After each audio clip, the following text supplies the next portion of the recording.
The Republican Party has just proved that they are no longer the party of law and order, because Thursday afternoon, the Republican-controlled Congress voted unanimously to whine like a baby to the entire planet because they can't get what they want. And even worse, they are complaining that genocide should sometimes be allowed. Stick around to see the Republicans' most recent display of hypocrisy, and as always, don't forget to leave a like and subscribe to the channel. Thursday afternoon, the Republicans in Congress voted unanimously to sanction the International Criminal Court.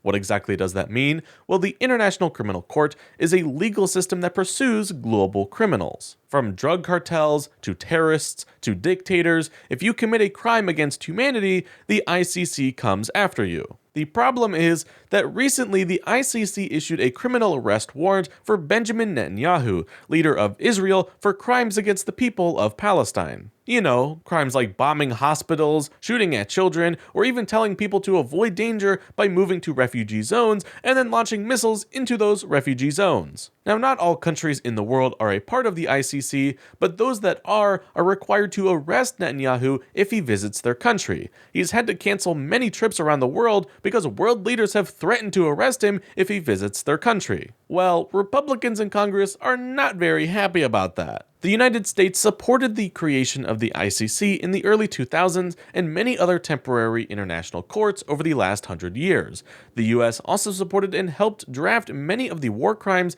that are now treated as laws and upheld by the ICC. The International Criminal Court is literally based on ideas coming from the United States, and yet Republicans have just declared that maybe sometimes genocide should be legal. You can break the international law, but only if you are friendly to the Republican Party. Sounds very law and order to me. The sanctions that Republicans are putting up are specifically for any country allied to the United States that is not a part of the ICC, which almost exclusively means Israel, by the way. The full extension of these sanctions are not yet clear, but typically sanctions on people restrict travel, threaten arrest in the United States, and put up economic restrictions. Republicans are trying to punish anyone who works for a global law enforcement agency because they want a country that they like to be able to kill anyone that it wants. This is a new low for the Republican Party and frankly an abandonment of American values. We helped craft and model the laws the International Criminal Court upholds, and now the Republicans want to throw them out the window. This not only signals that Republicans couldn't care less about the global community,